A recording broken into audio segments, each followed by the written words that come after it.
Ah, there you are. Director Dune, I presume. Yasmin Lamarr. Please excuse my rather leisurely entrance. How did you know it was me? An educated guess. What is it you're drinking? Lagoon Tropicana. Is it sweet? It appears so. I simply cannot abide a sweet drink.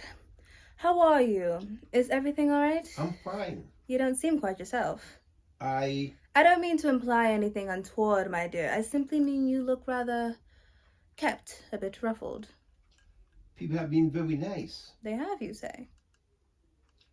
Mr. Donaldson, people, his assistant Gertrude. I've known Gertrude for longer than I care to admit. She's an absolute gem. While I cannot vouch for Barry's lawyers, I can only surmise. I mean, he only associates himself with the very best. Except for Chip.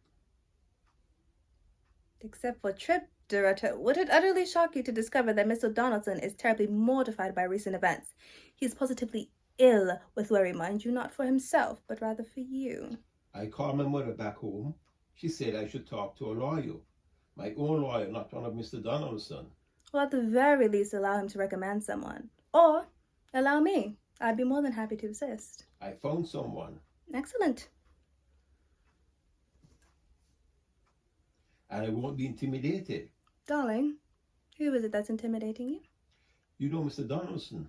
You Gertrude. You know Gertrude. You know this town, and I'm sure you know Chip. I most certainly do. Did he send you here? There's a way to make all of this vanish. There's security, there's discretion, but above all, there's a future here for you. You have a decision to make. And there's power in this decision, much more than you might realize. What if I say no? You'd be rather foolish, darling. Yet, I suppose I would understand. However, if you were to say no, at the very least, allow me to assist. I'd be more than happy to tell your story, your version of events. My lawyer said not to. Something transpired that day in the office. Something that disturbed you terribly. And I understand, yes, lawyers do tend to say such things, don't they?